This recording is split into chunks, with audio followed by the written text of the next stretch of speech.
Hello, my name is Jose Martin Sulaiman. For the longest time, I've been wanting to interview Mike Tyson, one of my heroes, one of my best fighters of all time. He was very close to my father, Jose Sulaiman, very close to Mauricio, very close to the WBC. After watching so many fights, so many interviews, I always had an idea of a different interview. I wanted to do something related to boxing, of course, but something more intimate, something more spiritual, if you want to call it that way. And well, please join us in this very interesting conversation, more than an interview, I guess it's a conversation that touches those specific points of the soul, of the inner person, of the sensitive part of Mike Tyson. I hope you enjoy it. This is the kind of thing that I called the interview I never had. Because everybody asks the same things. Who are you going to fight? Would you like to fight?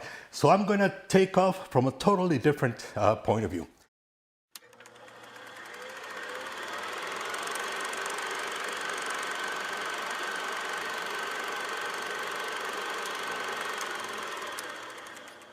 First of all, I'm going to read something from a book.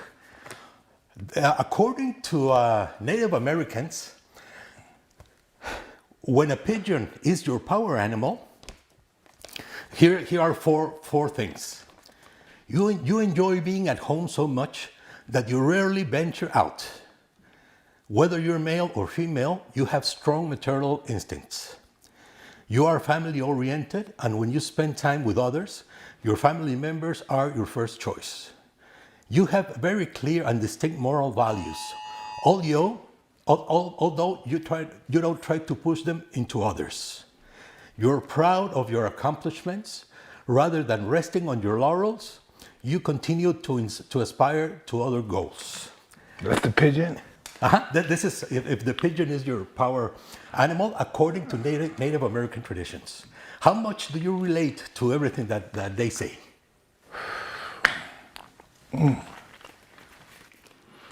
Is this totally true? My first fight was over a pigeon. Really? Wow, I didn't know that. And that led me to here. Yeah. Because, everybody knows that your love for pigeons But, and all no, that. but it's deeper than that. It's deeper than that. Yeah. I have birds out there. I just feed them. I don't do nothing with them. I just have to have them around me. I don't know why. I don't even talk to them. I just go and feed them. Yeah. Never let them out. Yeah. They're going to die in there. I just have to have them around me. Yeah. I don't even know why I love them. Yeah. And, well, that's, they call them your power animal. Even the word power takes you to other places. But, No, power takes me to love. Yes, of course. That's the biggest power that we can ever encounter. It doesn't get any bigger than that. Yeah, exactly. And do you think life is a competition? I mean, in general. Life is only a competition to improve life, but not to carry from an ego perspective. You know what I mean? Only to enhance life. That's only the competition to make life better. Yeah.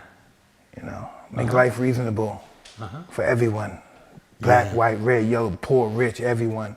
To get the reason, it's just love is bigger than this. I can't even, I don't know, articulate love to you. It's so powerful. We have millions of ways of looking at a bug, an ant, but it's just big. It's very big. Yeah, and apparently everybody lives life trying to prove something, trying to prove everything to everybody. A parent is like also a struggle to prove that you belong, all this. I only struggle is to receive everybody as my teacher. I just have to realize everything that I encounter is from a learning perspective, and these are my teachers. Regardless of what they might be blind, they might be crippled, they might be homeless, they might be superstars, they might be beautiful, they might be whatever it is, but they all come from I look at it from a learning perspective, and they're all my teachers.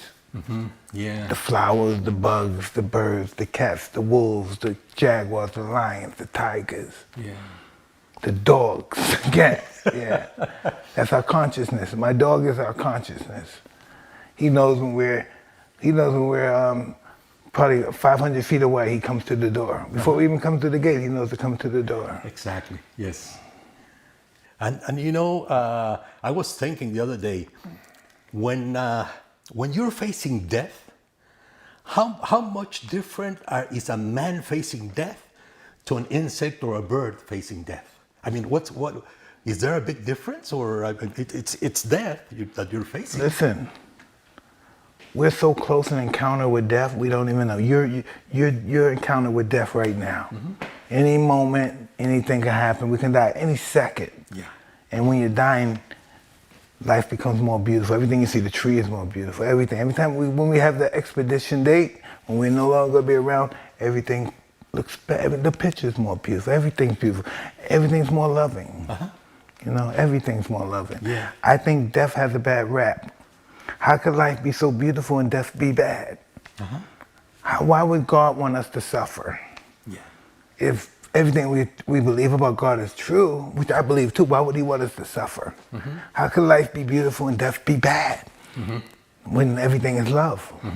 And I don't think death is bad. I think death is perhaps another form of life that we have to experience, or we're unworthy of experiencing it. Yes. You know, so I look at my kids as my time machine. Yeah.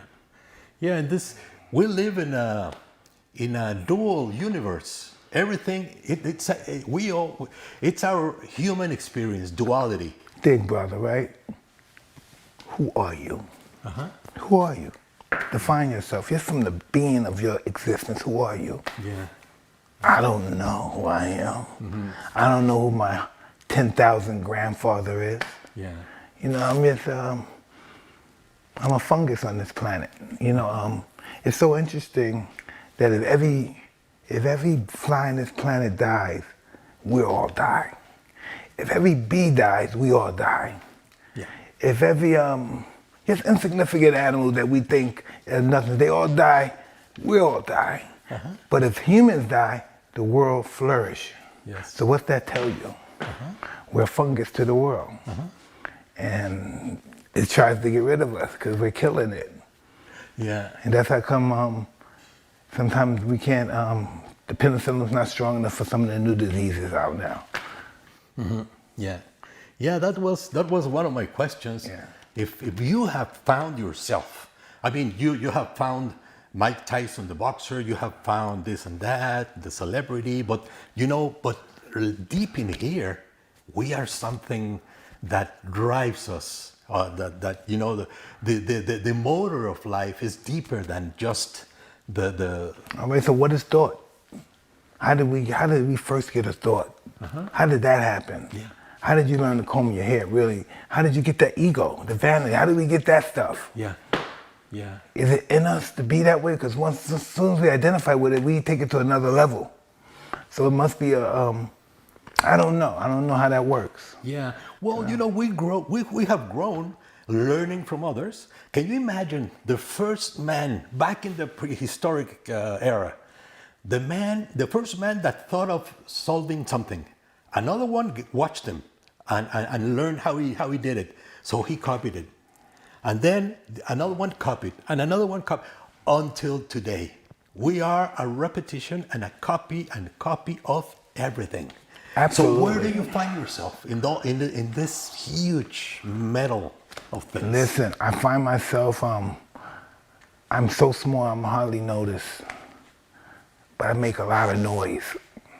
That's how I look at my life. I'm inexistable. I don't even exist, but I make a lot of noise. Yeah. That's how I look at my life.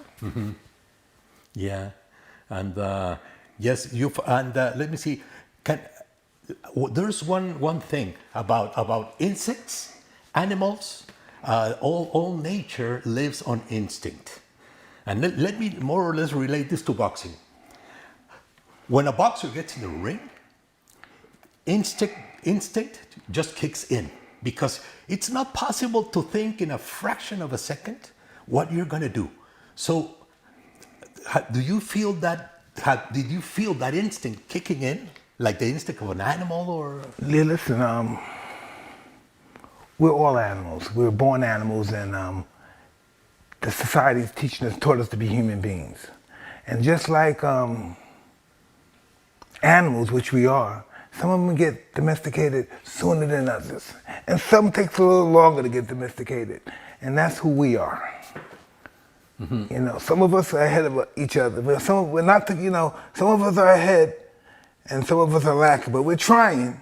But some of us still have our animal instincts. Yeah. That's for our survival mechanism. And the people who don't have it and became more rationalized, they're more acceptable to really supercilious illnesses, disease, and constantly self-suffering and all that stuff. Yeah. Yeah. Yeah. And that's why I started with reading the pigeon, the qualities. Because of course we are animals. We're thinking. Animals may not think in the same way. They do think. They do feel, of course. And but we have developed things for our own benefit. And that's I don't know, self-preservation. Self-preservation until we until we have enough trust in the world, we're gonna always have that self-preservation because we really deep down think that everybody's against us. Mm-hmm. We think we're out there by ourselves. Yeah. You know, no matter how much love is around you, you always have the instinct of, whoa, this can all end. I try to stay out of my own head. You know, I've been to all the worst neighborhoods. I've been in the worst countries in the world. I've been in the worst, and none of them is worse than in here. Exactly. It's the worst neighborhood to work. Oh man, especially if you don't have no security up here, you are in some trouble. Make sure you have your bodyguards when you go in this neighborhood. Yeah, and this pandemic era has really proven that because a lot of things have gone up here. Because they allowed it, for instance, you're in here, you can't do anything, what are you going to eat to death? The first thing that happens to me, I was a bit overweight when the pandemic happened, and that's I just focus, boom, everything stops. Stop eating, stop. That's just how my mind works. Under stress, stop eating, fast, work out, eat the proper, that's just how I am. That's how my body shuts down in adversity. Start eating well, start training well, everything. It's ridiculous. Yeah. But it's just my repetition, how I function my life. Mm-hmm. Yeah. When we walked in here, you were watching fights. Yes. Everybody knows you have been a boxing historian. I know the weather. That's God crying, purifying us. So, as a boxing historian, learning all these things made your boxing abilities better? Did you learn from watching? My best, I don't care how great your teacher, I had a masterful teacher, but if you want to be the best, you watch the best. You look at the best. You watch them and you have their lifestyle.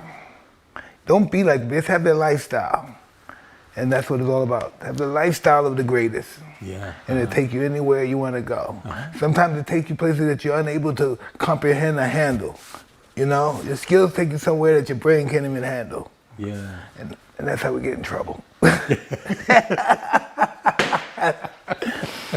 You up here hanging out with these emperors, queens, and presidents. What the hell am I doing? I'm a street kid. I normally would rob people like that. So what am I doing? These people honoring me and stuff. Yeah. I don't know. I think that's growth, right? That's some kind of growth. I don't know. Did you ever see a life as the boxing life, as a sacrifice? Absolutely, total sacrifice. If you don't put 100% in here and this thing right here, you're gonna have a bad ending. You might not be able to talk. Yeah.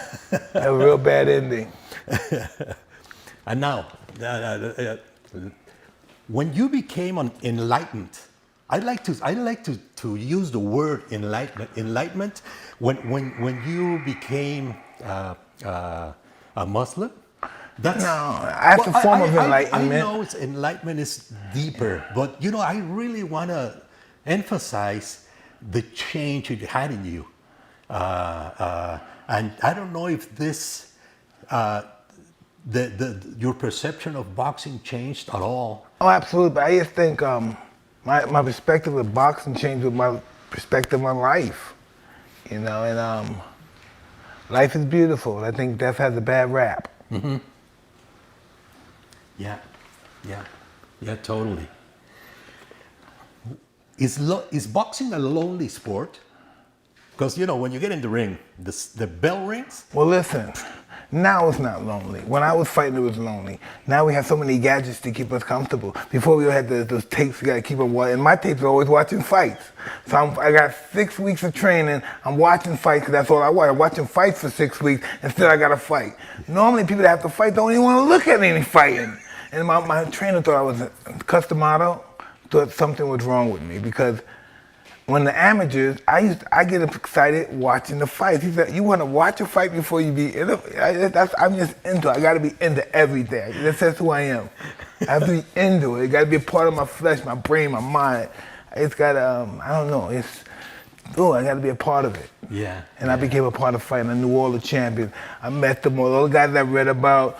I met them all. Ruben Oliveras, Alexis Arguello. Oh man, Aaron Pryor, I met them all. I met all the fighters I looked up to, even the old guys, like Kid Gavilan and all these guys. I met all these guys, Billy Graham, all these old guys, Joey Giardello, all these guys, Ike Williams, all these guys who fought in the 30s and 40s, who were like really old, like 70s. I met them. If anytime they needed money, I always gave them money because without them, where would I be? Everybody said, "Why do you talk to these?" I said, without these guys, they didn't give me that inspiration. They look like bums, but to me, they're superheroes. Yeah. Because I wouldn't be here because if this bum didn't show me who he was. Does that make sense? Yeah. And does that really make sense? 'Cause I think this is a god, and these guys look, this is that bum, Mike. You know that bum? I look at people think I'm crazy. I look at Bobby Chacon, right? Yeah. And he's talking funny, but I love the guy. He's a hero to me. But people have to say, Mike, who's that guy, Mike? They have no idea where that guy. If I didn't know that guy, I wouldn't be here for this guy to be sucking off my money, whatever he's doing. Yeah. You know, if I didn't know that guy, if I didn't meet that guy, you would never meet me. Does that make sense? Yeah, and so those guys are my heroes. I look at them like heroes. Ray Leonard, Benitez, all those guys, Hagler, Holmes. They're my heroes because they helped form me to be who I am today. Does that make sense? Yes. Okay, good. 100%. And that's my dog. He ain't gonna do anything, but he lets us know if something's happening. It's okay. When you were in your boxing days, you were a destroyer. Now today, do you think you are a healer in any sense of the word? I don't know if I'm a healer, but I'm being healed. You know, I gotta take care of my healing. I'm not even healed yet. Yeah, but you know. And I don't mean healer just like physical.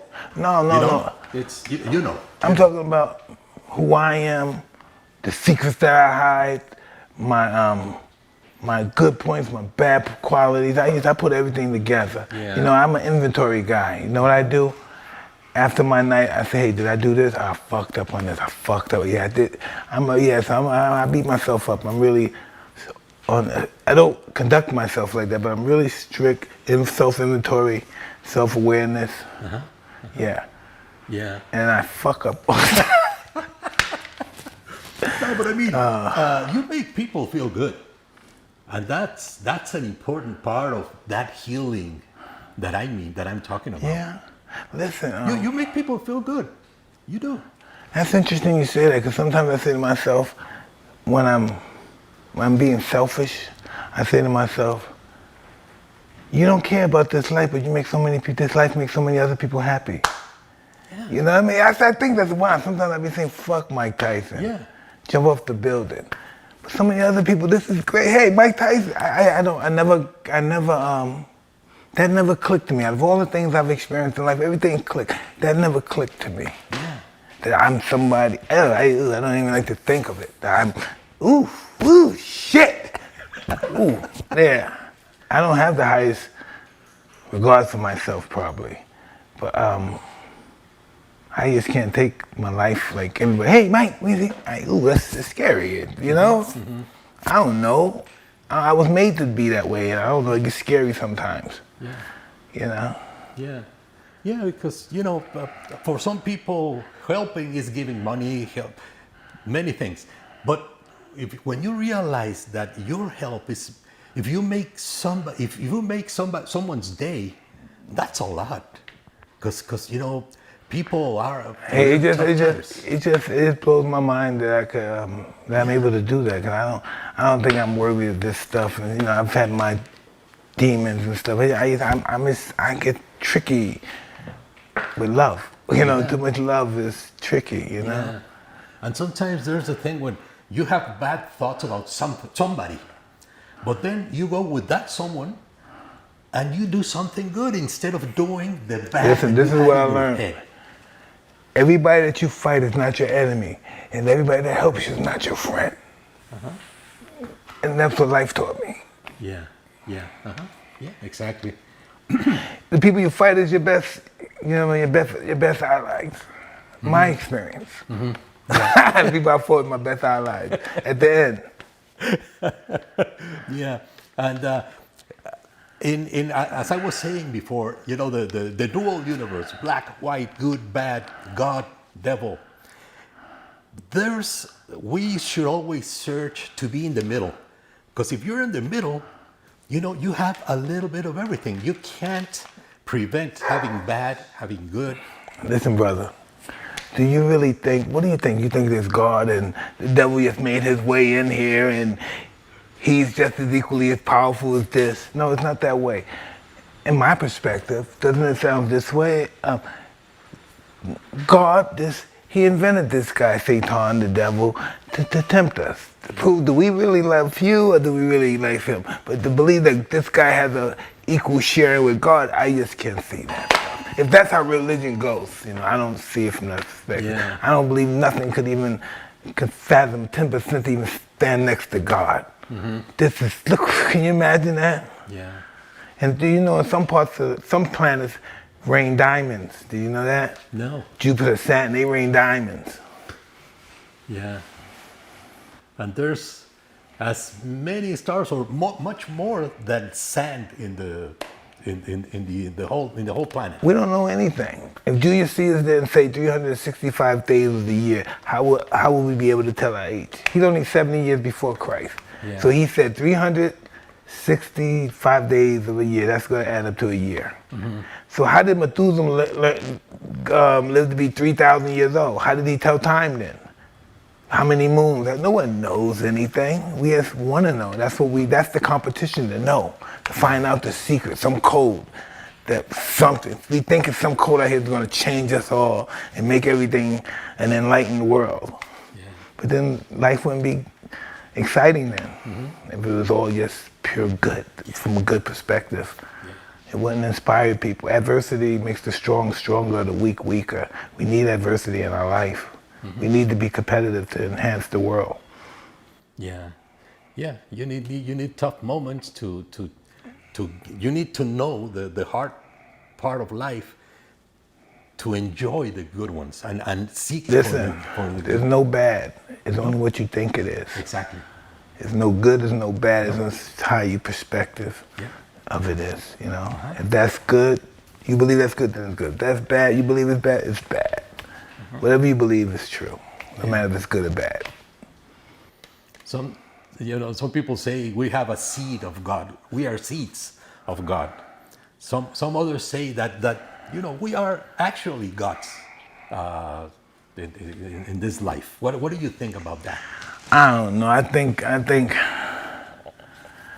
think God's so far from our understanding that we have to make him up so many times. You know, we have to make our own perception of him. Yeah. You know, because he just blows our mind. The universe, God, he just blows our mind. We don't even know who the fuck we are. How did we get here? Yeah. What is our calling to be here besides killing the planet? Yeah. That's what we've been doing since we've been here, killing the planet, killing people. Yeah. Making television, yes, we're just one addicted world. We're addicted to, it doesn't have to be drugs, we're addicted to that too, we're addicted to gadgets, we're just one big addicted world. Absolutely, yes, yeah. And well, at the beginning you said about learning. You learn throughout your life. And today, what is your role as a teacher? Who have you taught?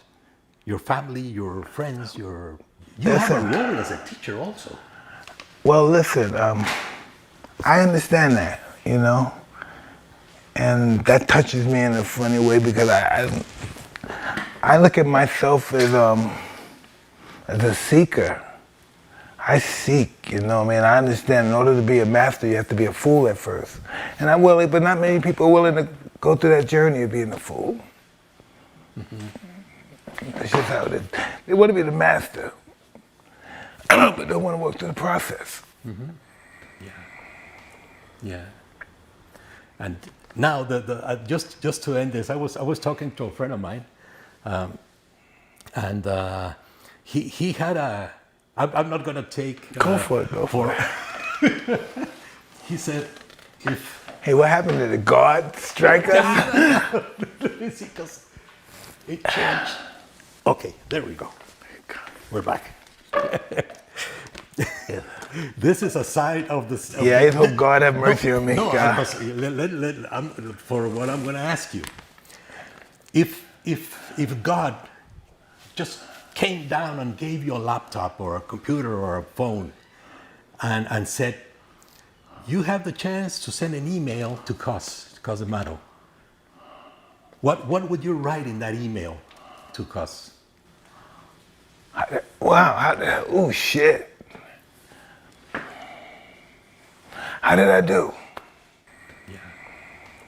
Yeah. That's what I'm saying, how did I do? Yeah.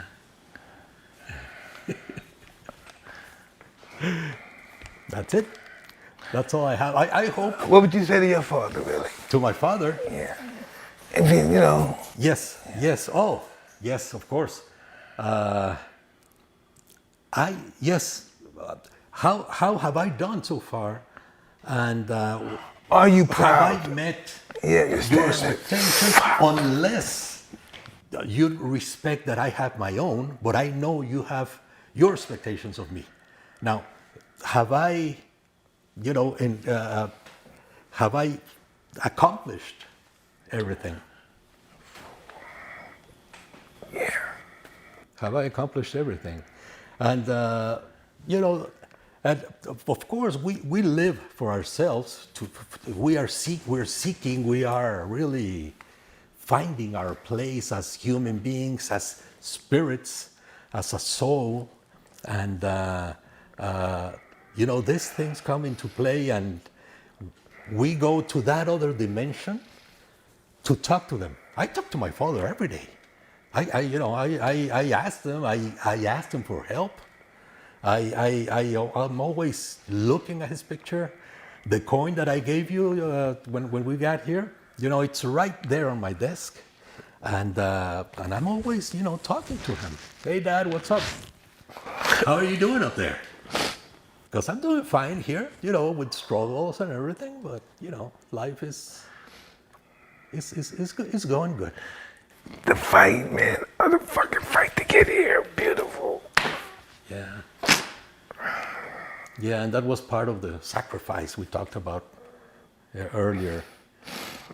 But sacrifice in the best sense of the word, because sacrifice is movement, right? You generate life by moving. You have to move energy. You have to move everything to. I just don't think, as far as discipline, I think it's very, very difficult to surpass me. Uh-huh.